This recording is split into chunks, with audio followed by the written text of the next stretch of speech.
भारत सरकार ने सहयोग किया, राज्य सरकार ने अपने संसाधनों को खोला। परिणाम था कि हम लोगों ने सभी 75 जनपदों में आईसीयू बेड्स बढ़ाए।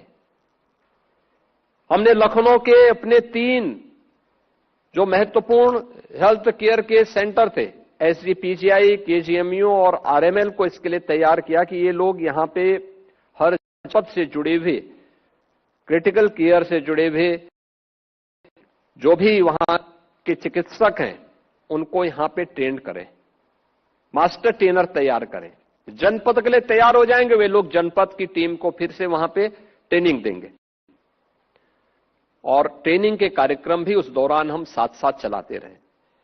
लेकिन साथ साथ हम लोगों ने उस समय वर्चुअल आईसीयू भी संचालित हो सकते हैं, लेकिन वह तब जब जिस क्षेत्र के लिए आप जारी कर रहे हैं वहां पे कोई ट्रेन मैन पावर खड़ा हो, उसके साथ उस प्रकार की टीम हो जो मानसिक रूप से उसके लिए तैयार हो। और वर्चुअल आईसीयू हम लोगों ने कोविड कालखंड में सफलतापूर्वक प्रदेश के अंदर संचालित किए। आज हमारे पास ये सभी प्रकार की सुविधाएं हर जनपद में मौजूद हैं। डायलिसिस की सुविधा भी हर जनपद में मौजूद है, ब्लड बैंक भी हर जनपद में मौजूद है, कलर डॉपलर और अन्य हर प्रकार की वे सुविधाएं हमारे पास यहां पर मौजूद हैं। और साथ साथ के अंदर हम लोगों ने इस दिशा में टेली कंसल्टेशन की व्यवस्था भी काफी दूर दराज के क्षेत्रों में, मेरा मानना है कि यह एक ऐसा फील्ड है जिसमें हम और अच्छा कर सकते हैं, जिसके माध्यम से हम लोग बेहतरीन दे सकते हैं। और उसी रिजल्ट को देखते हुए उत्तर प्रदेश सरकार ने आज इस दिशा में कुछ नए कदम उठाने प्रारंभ किए हैं, जिस दिशा में मैं ध्यान आपका आकर्षित करना चाहूंगा। खासतौर पर हम लोगों ने आज प्रदेश के अंदर कदम उठाए, यानी कोई कल्पना नहीं करेगा कि अगर हमारे पास तकनीक नहीं होती तो हम लोग उत्तर प्रदेश के जिन 75 में से 38 जनपदों में इंसेफ्लाइटिस से होती थी उसको नियंत्रित नहीं कर पाते। जहां हर वर्ष 1200-1500 बच्चों की मौत होती थी, इतने ही बच्चे शारीरिक और मानसिक रूप से अक्षम हो जाते थे। आज उसी प्रदेश में आज इंसेफ्लाइटिस से होने वाली किसी भी प्रकार की मौत जीरो है, एकदम जीरो तक हम लोग को पहुंचाने में सफल हुए हैं। एक फोकस्ड कार्रवाई और सरकार के द्वारा सर्विलांस को बढ़ाने का परिणाम क्या था कि तो हम लोगों ने पूरी तरह समाप्त करने में, उसको प्रदेश से उन्मूलन करने में सफलता प्राप्त की। लेकिन आगे क्या, आगे हम क्या कुछ करना चाहते हैं, अभी भी चैलेंज हम सबके सामने है। और परिणाम अभी तक तो आए हैं कि अभी तक जो कुछ भी हमने किया है उसमें हमने मातृ मृत्यु दर को, यानी एमएमआर, आईएमआर, इन सब में हम लोगों ने सुधार किया, बेहतर सुधार हुआ है। अब यूपी बॉटम में नहीं, नेशनल एवरेज के समकक्ष चला जा रहा है। लेकिन हमें अब उससे भी आगे की एक नई लड़ाई को बढ़ाना है। और इस दिशा में संस्थागत प्रसव में जो यहां प्रदेश के अंदर सुधार हुआ है, यह भी अत्यंत महत्वपूर्ण है। वे तमाम नेशनल प्रोग्राम जो आदरणीय प्रधानमंत्री जी के विजन तेजी के साथ आगे बढ़े हैं, ट्यूबरक्लोसिस के उन्मूलन को, ट्यूबरक्लोसिस मुक्त भारत के लिए, प्रदेश में पोषण मिशन को प्रभावी ढंग से आगे बढ़ाने के लिए, निक्षय टीबी नियंत्रण के लिए निक्षय और एआई टूल से रोगियों और जोखिम क्षेत्रों की पहचान, ट्यूबरक्लोसिस के उन्मूलन की दिशा में एआई टूल का इस्तेमाल करते हुए जोखिम भरे हुए उन रोगियों को पहचान करने में मदद करना, कमजोर मोहल्लों का उनको इंडिकेट करना, उनके उपचार और उससे संबंधित जो भी अन्य हमारे आउटरीच हैं उन सबको समयबद्ध से आगे बढ़ाना, यह हम सब उस दिशा में तेजी के साथ आगे बढ़े हैं। और आज इस दिशा में जो प्रदेश सरकार ने इस दिशा में जो कार्य प्रारंभ किए हैं, यह आप सबके सामने है। खासतौर पर हम लोगों ने देश के अंदर चाहे वह कोविड-19 के दौरान किए गए कार्य रहे हों, वह भी हम सबके सामने है।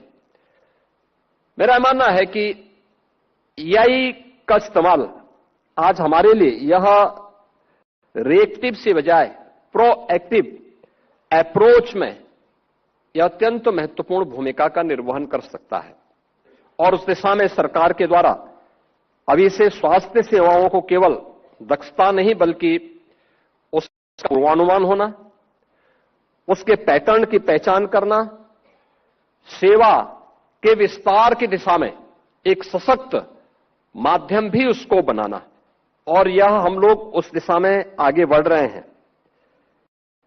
लर्निंग हेल्थ सिस्टम की ओर आज हम निरंतर सीखने वाली प्रणाली आज एआई बन गई है और डेटा से फीडबैक लूप बनाकर बेहतर निर्णय लेना, क्योंकि अक्सर होता था, आज भी हम लोग देखते हैं और मैं अक्सर इस बात को कहता हूं, जब किसी हॉस्पिटल में पेशेंट आते हैं लेकिन उनके पास बीएसडी तैयार होती है, लेकिन अक्सर होता वो मैनुअल सारा काम है, हम उस डाटा को सुरक्षित नहीं करते।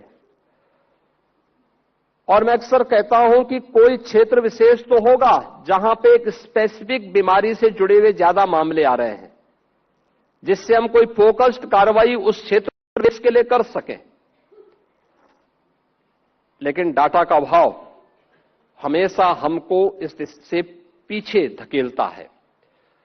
अगर हम इस बेहतरीन एआई टूल का इस्तेमाल करते हुए उन सभी डाटा को कलेक्ट करके और फिर उस एक प्रोएक्टिव अप्रोच के साथ आगे बढ़े, मेरा यह मानना है कि जैसे इंसेफ्लाइटिस के प्रति हम लोगों की फोकस्ड कार्रवाई ने इंसेफ्लाइटिस से मुक्त करते हुए उत्तर प्रदेश के बचपन को बचाने में सफलता प्राप्त की है, जैसे तमाम वेक्टर बॉर्न डिजीज को नियंत्रित करने में हम लोगों ने सफलता प्राप्त की है, ऐसे ही अन्य बीमारियों के उपचार के लिए भी इससे पहले कि वह बीमारी के रूप में हमारे सामने एक संकट खड़ा करे, हम उसको नियंत्रित कर सकते हैं, उस पर हमारा कार्य हो सकता है। और इस दिशा में आज उत्तर प्रदेश सरकार ने डेटा से फीडबैक लूप बनाकर बेहतर निर्णय, बेहतर नीति और बेहतर परिणाम यह सुनिश्चित करने की दिशा में हम लोग आगे बढ़े हैं। ये डबल इंजन सरकार आज डबल स्पीड से, स्केल से स्किल और स्किल से स्पीड तक की अपनी एक नई यात्रा के साथ आगे बढ़ रही है। और इसमें हम लोगों ने उत्तर प्रदेश के अंदर टाटा टेक्नोलॉजीज के साथ, सैमसंग के साथ उन्नत स्किलिंग कार्यक्रम के साथ अपने यूपी के युवाओं की स्किलिंग के लिए हम लोगों ने अपने कार्यक्रम आगे बढ़ाने प्रारंभ किए हैं। इसमें आज मुझे प्रसन्नता है यह बताते हुए कि उत्तर प्रदेश इस दिशा में एक नई आदरणीय प्रधानमंत्री जी की प्रेरणा से आगे बढ़ा चुका है, जिसमें 7 सेंटर ऑफ उत्तर प्रदेश के अंदर आज विकसित हो रहे हैं, जिसमें उत्तर प्रदेश में मेडिकल डिवाइस पार्क और फार्मा पार्क का निर्माण का कार्य युद्ध स्तर पर आगे बढ़ा है। एसजीपीजीआई लखनऊ में medtech centre of excellence, Gautam Buddh Nagar में आईआईटी कानपुर एवं फिक्की द्वारा artificial intelligence and innovation driven entrepreneurship centre of excellence का निर्माण का कार्य हो रहा है। आईआईटी कानपुर में सेंटर ऑफ एक्सीलेंस विकसित करने का काम भी यह प्रारंभ हो चुका है। लखनऊ को हम एआई सिटी के रूप में विकसित कर रहे हैं। ये लखनऊ, इस दिशा में हमने तमाम अपने अन्य सहयोगियों के साथ, इस फील्ड से जुड़े हुए स्टेक होल्डर्स के साथ हमारी कार्रवाई काफी आगे बढ़ चुकी है और लखनऊ सिटी के रूप में विकसित होगा, यह तो हम लोग कार्य कर रहे हैं। साथ ही साथ उत्तर प्रदेश ने डाटा सेंटर इकोसिस्टम का निर्माण तेजी के साथ आगे बढ़ाया है। हमारे आईटी एंड इलेक्ट्रॉनिक्स के मंत्री इस दिशा में उन्होंने अपनी बातों को भी रखा है। पिछले 11 वर्ष के अंदर आदरणीय प्रधानमंत्री जी की प्रेरणा से और पिछले 8 वर्ष में डबल इंजन सरकार के प्रयासों का परिणाम है कि उत्तर प्रदेश आज देश के 55% मोबाइल फोन का मैन्युफैक्चरिंग का काम उत्तर प्रदेश कर रहा है। देश के अंदर इलेक्ट्रॉनिक्स कंपोनेंट का निर्माण 60% अकेले उत्तर प्रदेश के अंदर हो रहा है। और उत्तर प्रदेश आज यहां पे एआई का उपयोग मॉडर्न पुलिसिंग में बेहतर तरीके से भी इसको आगे बढ़ाने का काम हम लोग कर रहे हैं। और इसीलिए उत्तर प्रदेश सरकार ने तय किया है कि हम लोग यूपी एम यानी यूपी एआई मिशन जो लगभग हमारा 2000 करोड़ का होगा, उसको हम अगले 3 वर्ष के अंदर फेज वाइज आगे बढ़ा करके आदरणीय प्रधानमंत्री जी के इस विजन को प्रभावी ढंग से तल पर आगे बढ़ाने का काम करेंगे। आज के इस अवसर पर हम लोग जब यहां पर इस महत्वपूर्ण कॉन्फ्रेंस में जुड़े हुए हैं और अगले 2 दिन तक इस महत्वपूर्ण विषय पर हम लोग चर्चा करेंगे,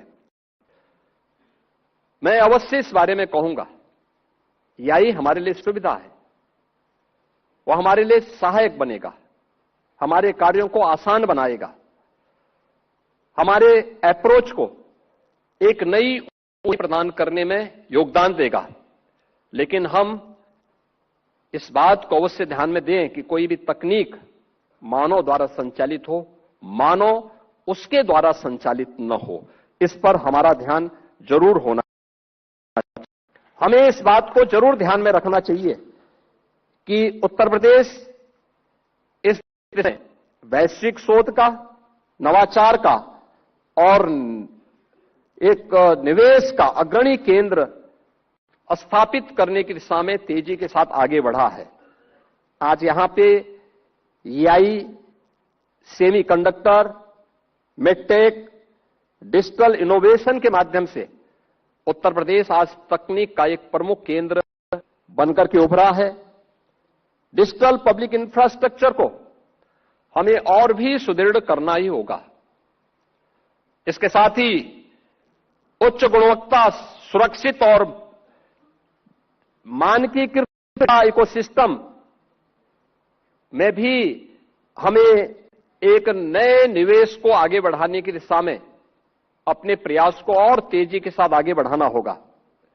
और एआई का उपयोग केवल हेल्थ के नहीं बल्कि यूपी एग्रीज में भी हम लोगों ने इस दिशा में इस कार्य को पहले ही आगे बढ़ा चुका है। और देश का पहला राज्य यूपी है जिसने वर्ल्ड बैंक के साथ मिलकर के इस कार्यक्रम को तेजी के साथ आगे बढ़ाया है। कृषि है, स्वास्थ्य है, टेक्नोलॉजी है, एजुकेशन है, इन सब को हम लोगों ने आगे बढ़ाने की दिशा में तेजी के साथ कदम बढ़ाए हैं।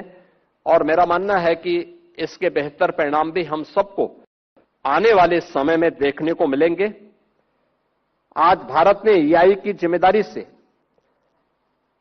मजबूती के साथ अपनाई है और उसको तेजी के साथ आगे बढ़ाने में एक निर्णायक भूमिका के साथ भारत सही दिशा, भरोसे और समावेशन के साथ एआई स्वास्थ्य सेवाओं को सुलभ, सटीक और न्याय संगत बढ़ा सकता है। आज के इस अवसर पर मैं केवल एक बात कहूंगा और वह है कि तकनीक जब संवेदना से जुड़ती है, नीति जब नवाचार से संचालित होती है और शासन जब विश्वास पर आधारित होता है, तभी विकास समावेशी बनता है और भविष्य सुरक्षित होता है। आशा है मिलन एक व्यवहारिक समाधानों की दिशा में प्रभावी पायलट परियोजनाओं और स्पष्ट समयबद्ध कार्य योजना का मार्ग प्रशस्त करने में सफल होगा।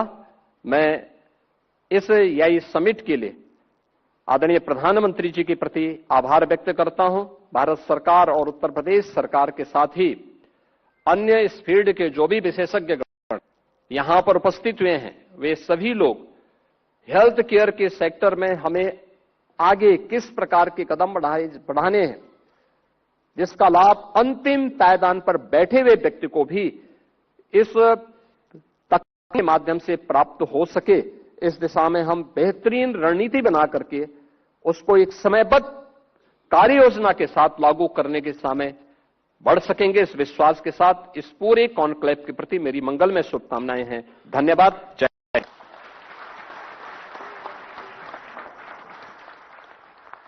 कोटि कोटि धन्यवाद माननीय, आपके प्रेरणा से भरे हुए संबोधन के लिए। और अब मैं माननीय नमस्कार। देश में एक बार फिर पहाड़ों को लेकर बहस